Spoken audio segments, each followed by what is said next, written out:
Good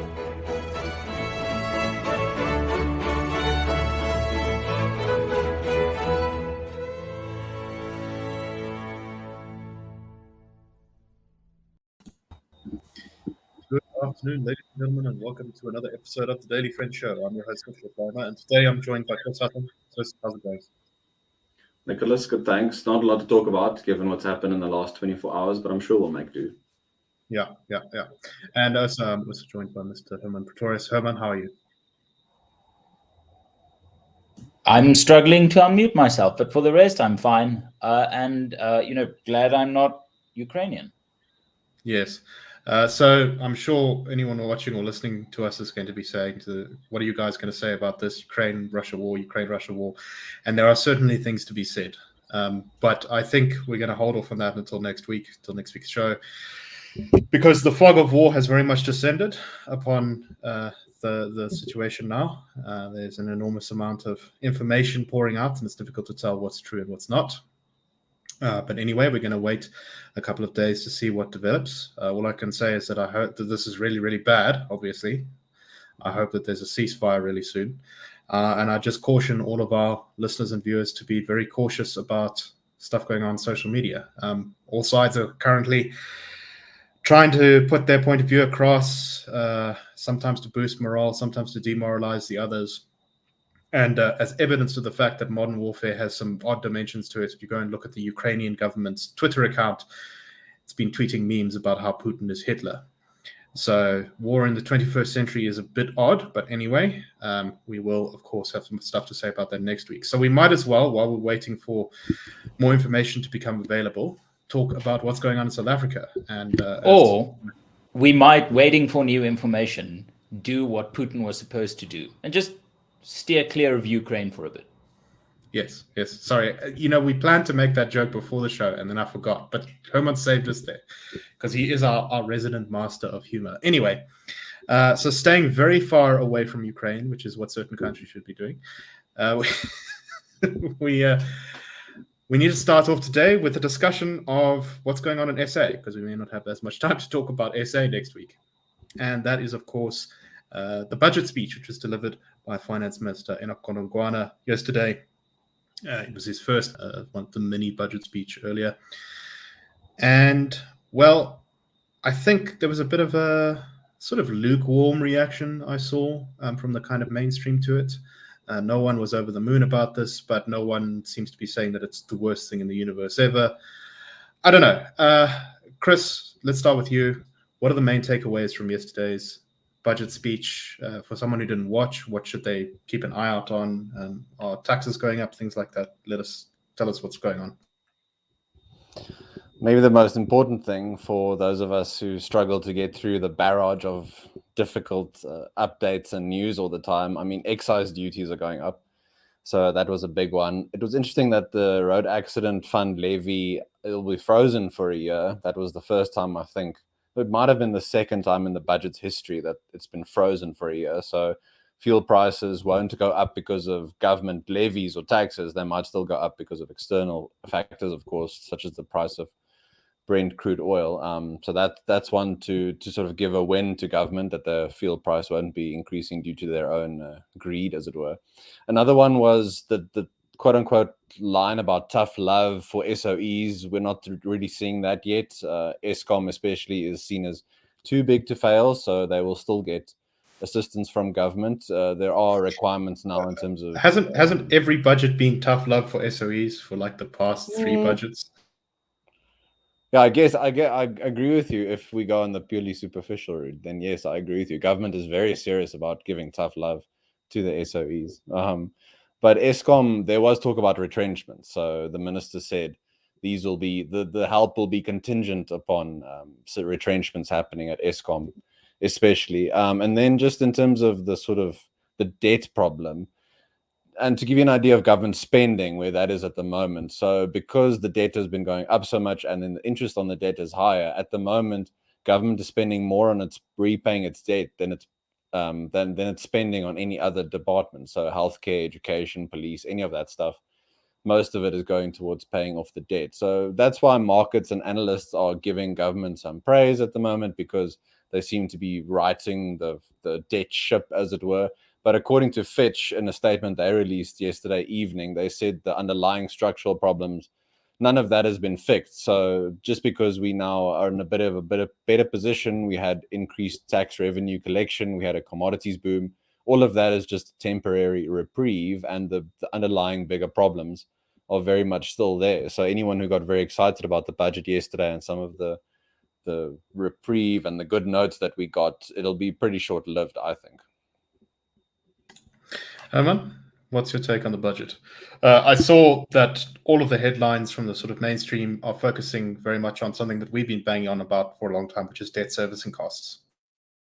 Yeah, no. So I think Chris is quite right. The budget, surprisingly for a budget in South Africa, didn't make things worse, but it didn't make anything really better. In a usual democracy, your Minister of Finance or Chancellor of the Exchequer or whatever is quite probably your second most powerful cabinet position. It's the old story of whoever pulls the money strings is really in charge. And it's sad in South Africa that we have such a fractured, factionalized government movement that we saw it with Minister Mboweni, and we see it now with Minister Godongwana, that the most the Minister of Finance can do is sort of try to be a barrier towards for utter insanity. And in that regard, it was very welcome that the basic income grant wasn't floated or wasn't announced as the presidency has been wanting it to. NHI really didn't receive any new commitments. That those two are actually very, very welcome developments, and credit to Mr. Godongwana for being able to not send us off the complete road to crazy. But then if you're in a situation where your creditors now claim more money than your education budget or even your healthcare budget, I think you're into some real troubled waters. And if we want to figure out what's gone wrong here, we really have to point a finger at Pravin Gordhan. And it's one of my pet topics of annoyance in South African politics is that we have these cyclical heroes that stray onto the scene. It was at some point it was Thuli Madonsela, at another point it was Pravin Gordhan, and I remember around the time of the death of Ahmed Kathrada, Pravin Gordhan was really the man, the guy who would save South Africa, and people thought, oh, wow, just look at his integrity. He's willing to take a stand against Jacob Zuma. Well, firstly, he didn't really take a stand against him. He just didn't actively crawl up his colonic channel. And in the ANC these days, that's sort of seen as courage. The other problem was that this was the Minister of Finance. Sorry, Nick.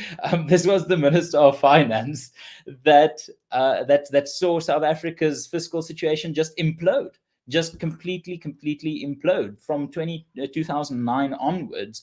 For the years that Gordhan was at Treasury, that was really the years in which control over some form of fiscal responsibility just completely went out of the window. And now we are saddled with that debt. And the problem is that debt isn't just what we will be saddled with. We'll be struggling with that debt for generations to come. The last time South Africa's sovereign debt situation was this bad was during the Second World War. And then the previous time during the First World War. So Pravin Gordhan, this sort of savior with his quote-unquote integrity, he's the reason we're in this mess. And he's the reason that, nothing can really be done to reform, because we are just spending billions and billions on servicing the debt. So, thanks, Pravin. Yeah, I think another issue for government right now is that increasingly, I get the feeling that the budget doesn't have quite the credibility that it used to. And by that, I mean specifically that sometimes things are allocated money and then it never comes to, it never actually becomes reality. I think, for example, it was a couple of years ago, of course, but I think for me, the big first example of this was the youth wage subsidy, which is a government program to basically subsidize businesses for hiring young people who had never had a job before, to get them like some start of work experience, hopefully get them into the workplace. It was part of government's official plans and documents. It was part of the budget. It was announced, allocated a certain amount of money, and then the unions opposed it, and it just sort of drifted off into the sunset. And part of these problems, these sort of stopgap measures that come onto the scene and then disappear in a cloud of uselessness or impotence, is that the real elephants in the room never get the attention they deserve. You never hear a minister of finance saying, if you want to attract investment into this country, we need to protect property rights. If we want to attract investment into this country, then we need to make it possible for investors and businesses to run how they choose, rather than on the whims and wills of the cadres through employment equity and BEE proportions and quotas. So these sort of fly-by-night solutions flutter in. They cost millions of rands. They don't deliver anything, with the real a murderous elephant, if that's a concept in the room, just AKing away, just without any attention, with any minister of finance willing to go, what's killing the economy? What's making my job as minister of finance impossible? You assholes, you're making it this policy of NHI, EWC, BEE, it's these things. But no minister ever has the guts to do that, despite this, butterfly flits of stupid fancy that comes in and costs us billions, but sounds nice. So just on the Nicholas, just on the growth notes, I mean, that's projected to average 1.8% for the next 3 years. And that there's no way we're going to make any progress in arresting 46%. It's also worth pointing out that Treasury estimates have historically been a little bit over optimistic. Right. Yeah, I think the IMF would probably peg us. I mean, yeah. Maybe I shouldn't use that phrasing. The IMF will put South Africa's growth rate for the next 5 years at 1.2, 1.3%. So, yeah. The ANC's been doing a lot of the pegging. But if you compare South Africa to the emerging markets, we are underperforming emerging markets by 50% for the last decade. And have been for the last 10 years, probably. Yeah.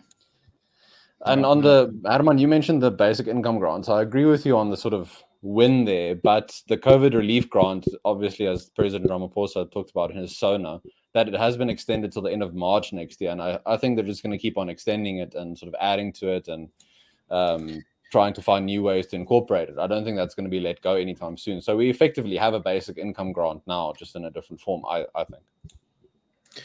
Yeah, I think that's probably true. I mean, as we know, the ANC currently has some big problems when it comes to electoral support, and we'll just get a little bit into that. That's part of our next story. But I really doubt that the ANC is going to be taking away a grant that is, I suspect, although I haven't seen polling on this, pretty popular with a good chunk of the population who are going to be very scared to lose that grant.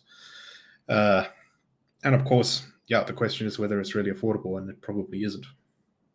And just on that grant extension, whenever anyone, any government official or whoever, tries to go about telling anyone that there was an insurrection last year in July, ask them why the response to the attempted coup was more favorable social grants. It's almost as if they know that the real problem wasn't 12 secret plotters led by the genius of Karl Niehaus. It's almost as if they understand that you've got socioeconomic pressures here that's driving social instability. And never forget that this is a government that boasts that there are now more people on social grants than in productive income earning employment. No, it's always been disturbing to me if you watch the State of the Nation or anything, when the president or the finance minister announces how many people are on grants now. The ANC benches always clap and cheer, and you think to yourself, okay, I mean, guys, this is not great. Anyway, that being Nicholas, said, sorry, just a final point. So carbon tax, that will be ramped up in the next few years. That was clearly indicated, which I do find ironic, with government punting localization and talking about increasing manufacturing capacity and reindustrializing the nation. We're still going ahead with the carbon tax. So again, sort of self-defeating. But it's going to go ahead with those policies. So it's just funny to see how these things work against each other. No, definitely a little bit of a crosswise there. But anyway, government assures us that they'll be able to not just develop the industry in the country, but also all make it green, so it won't be carbon taxed. we'll see about that. Anyway, so connected to this story and the Grant story, let's go to a little write-up of recent by-elections that were held in various parts of the country. A number of councillors, councillors are constantly either resigning or dying or being killed, and this prompts by-elections. And there were 3 on Wednesday, which were taking place as the budget speech was being given. One in Harigwala municipality in southern KZN, one in Bushbuck Ridge in Mpumalanga, one in Kenneth Kaunda, which is in the northwest of Klerksdorp. And nothing terribly shocking happened in these by-elections. In every single one, the ANC managed to keep a hold of its seat. And one should always be a little bit careful about about by-elections, because turnout is often a little bit different, because opposition parties can focus very heavily on those, so they often do a bit better. But still, there's some early signs here that the ANC's problems in the 2020 election are going to continue into 2024 and 2021, are going to continue into 2024. And we can see that by, for example, in every single one of these by-elections, the ANC's percentage of the vote dropped. These are its sort of heartland areas. In one municipality, the one in Bushbuck Ridge, it went down by 5%. And this is despite the fact that the once locally important Bushbuck Ridge Residents Association, which was a very small opposition party that basically existed only in Bushbuck Ridge and actually was quite powerful in the municipality, it's fallen apart. So as the analysts at Daily Maverick point out, you probably expect this to mean an increase in the ANC's vote percentage. Well, it looks like a small independent party in the EFF picked up some of the remnants, some of the bleeding of ANC support. In southern KZN, they dropped by 12%, with the IFP, which traditionally doesn't have a particularly strong foothold in that part of KZN, growing from 8% in the recent local government elections to 36% of the vote, which is definitely quite something spectacular. And the other one, which is interesting, is a pretty good result for the Patriotic Alliance, which in the northwest, which I think in the local government election got about 14% of the vote here. But in the 2016 local government election, it only got 5 votes. And it increased that to about 325. The ANC here dropping by quite a large amount, 19%, with various opposition parties picking up the pieces of that. So, if this is your ANC strongholds and you kind of see a pattern like this holding across the country, I think the thing we've been talking about for a while is starting to look more and more inevitable, that being an ANC defeat in 2024. Herman, am I getting way over my skis here? No, I think you're quite right. And what's important about these by-elections is they are predominantly in rural areas. If you were to have South Africa's elections just take part in metropolitan or urban areas, then the ANC and the DA are actually neck and neck in the early, in the mid 30s, between 33 and 35%. If only South Africa's urban areas voted, then you clearly see that the ANC is in trouble. The ANC creates this idea of political nationwide dominance of, in the high 50s, because its rural base has remained quite strong. If your rural base is starting to crumble, then you're into real trouble, because these are the areas where your ANC vote should be as cheap as possible. The turnout in these places should be easily managed by the ANC. They should have dominant structures here, and that should pad up the bad performance that the ANC endures in your more developed urban, suburban areas. And there's an interesting parallel between ZANU-PF and the ANC here. Now, I'm not one of those people to say South Africa is going the way of Zimbabwe. I think there are important differences. The trajectory might be the same, and some of the ideological threats and developments might be the same, but it's not going to be the same story. But you saw in Zimbabwe very clearly in the early 2000s, especially in 2008, how the MDC became dominant in the suburban and metro areas, and ZANU-PF was essentially banished to be a rural party. That has, over a longer and slower period of time, happened to the ANC, it now being an essentially rural party. And if your rural structures are so weak, that you cannot so easily, just wipe these by-elections clean with your party management and with your local party structures, which has traditionally been the strongest political asset that the ANC has had, is its local structures. Then you're into deep trouble, and it just shows that the rotting has reached even the most basic levels of ANC structures. It's no longer just a dysfunction at cabinet or a dysfunction at NEC. It goes all the way down to the bottom. And what makes me excited about these ones is especially the IFP's potential that they showed here, is that they went, I can't remember the exact figures, I've got them in front of me somewhere here. They went from 8% to 36% in the one by-election. That is where the IFP should be. The IFP traditionally should be able to easily recapture its 1994 position as a 10, even 15% party, because it should be about a black conservative Zulu nationalist party that can work with the DEA, that can work with COPE and the ACDP.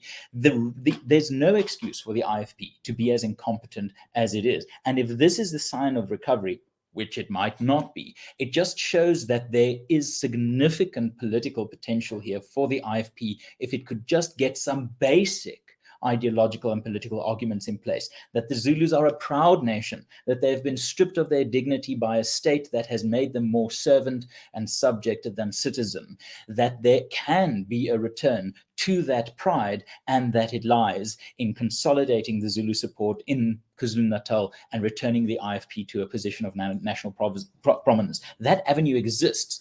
I hope the IFP can take that chance that the voters are clearly giving them.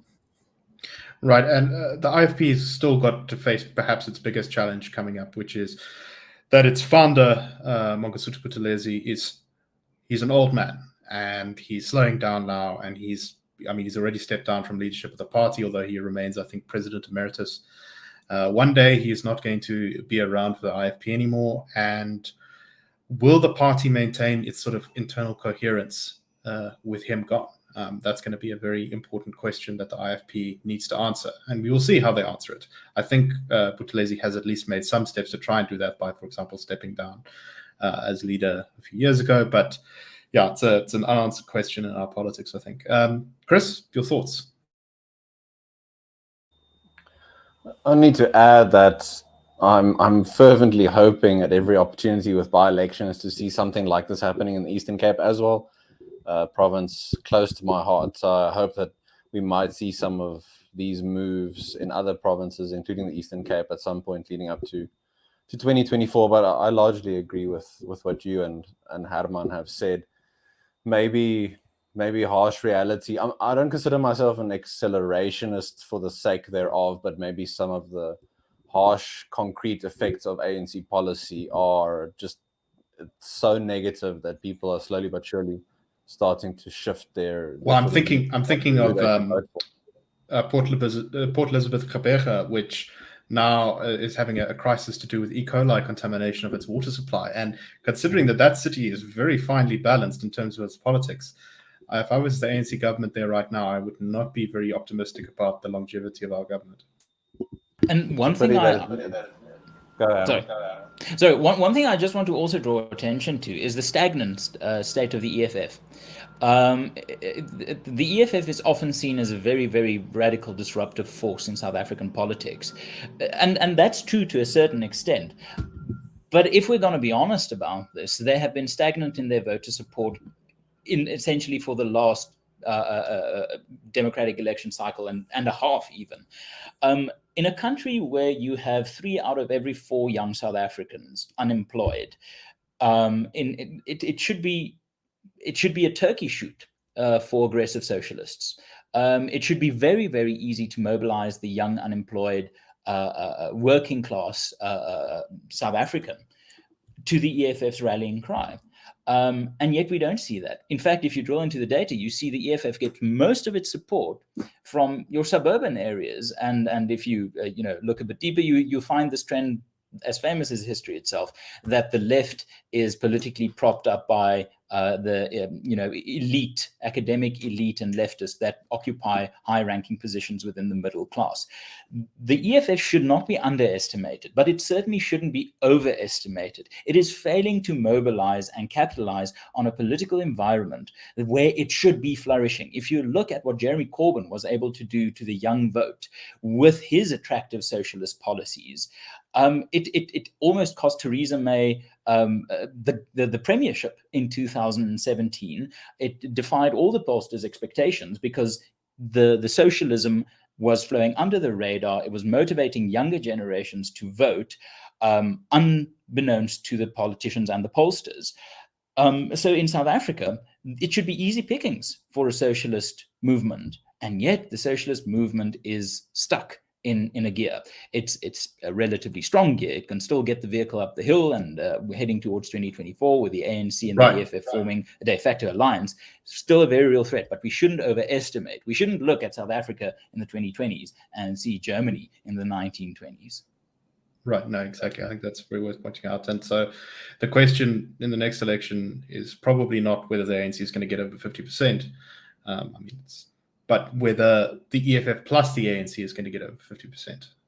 And that in itself is not necessarily a sure thing. It's a very reasonable possibility, but it's definitely not a sure thing. One more thing I just want to say on this. Mpumalanga was actually a province where, despite the ANC's massive setbacks in the local government election all across the country, Mpumalanga and Limpopo were the exceptions. I think in Limpopo, their percentage of the vote may even have gone up. And in Mpumalanga, it was about the same. So seeing a 5% drop or something in Mpumalanga could be statistical noise, but it also could be a sign that even in the places where you're strongest, things are not going as well as they should be.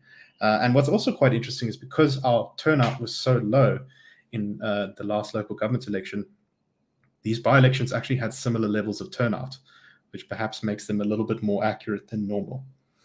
Chris, any final words? All right. Then we shall move abroad. Briefly, we don't have a lot of time to speak about it. We've mentioned briefly on the show some stuff about the trucking protests that went on in Canada and had been joined by other places around the world. These were mostly focused on vaccine mandates for COVID-19 vaccines, although they also included protests against sort of regulations about COVID in general. We felt, I think that Marius, who was discussing this on the show last time, I think he said that he felt that Canada's government had overreached a bit with its declaration of emergency powers. Now, it's worth just pointing out that the emergency declaration that Prime Minister Justin Trudeau invoked in response to these truck protests was, I think, passed in the 1980s and was never used. And from the text of the emergency thing, it seems to be something along the lines of only in case of enemy invasion or nuclear war should this be used. So the fact that it invoked was, I think, not a very good thing for liberty, but Prime Minister Justin Trudeau has rescinded it now. So Canada is no longer in a state of emergency anymore. Herman, what do you make of how the situation is developing? Yeah, no, I think, firstly, no one should look at Justin Trudeau and see someone remotely interested in freedom. He might be the leader of the Liberal Party, but his liberalism runs about as deep as his blackface. So we can then also put into context the real problem that Trudeau faces, in that the socialist left purportedly position themselves as pro-worker. Well, unless that worker isn't pro-government, it would seem. Now, there's something very interesting happening in Canadian politics, and that is that the Conservatives have now kicked out, 3 weeks ago, they kicked out their leader, Erin O'Toole. Now, they've been going through leaders very, very quickly. I think Erin O'Toole was only in about office for 18 months. Before that, there was Andrew Scheer, who was criticized for missing the opportunity of kicking Trudeau out of office. But there's a real chance that if the Canadian Conservative Party, which as recently as Stephen Harper dominated Canadian politics, if they can sort out their internal factions, and they can almost pull a Ron DeSantis on understanding how do you identify the working class, the business class, and sort of unite the free market and civil liberties flanks of the traditional North American conservative movement, they can pose a real threat Trudeau and the further left parties if they pick a leader now that can actually be coherent about what they stand for. Neither Scheer, who was too conservative, nor O'Toole, who was too pragmatic, could manage it. It's a tough gig, but it's a golden opportunity to get someone to kick Trudeau out. Chris, we don't have a lot of time, but your thoughts in 30 seconds or so. Only that the powers still exist, so it's up to government and bureaucrats to decide what constitutes an emergency. So in future, we might see these powers being called upon again for whatever Trudeau and his acolytes in Canadian government think constitutes an emergency and a threat to their power. So don't think that this is the end of the story. And I think tiny men with tiny men in stature with even smaller egos use government power to their benefit. So I don't think this is going to go away anytime soon. Yeah, I think it's very important now that the Canadians actually look at the government's use of that emergency law in this case and perhaps rescind it. Interestingly, in opposition to when the law was passed back in the 80s, the example of it being used in the case of a protest was actually brought up by opponents of the law, who said that supply chains were disrupted by an anti-nuclear protest, that this would be reason to allow the government to invoke this measure. And turned out that was eerily similar to what happened in real life. Anyway, we are out of time, so thank you very much for listening. We hope you enjoyed the show. Big things are afoot in the world right now. So guys, keep your heads about you, and we'll see you next week to talk about it all. Have a good one, everyone.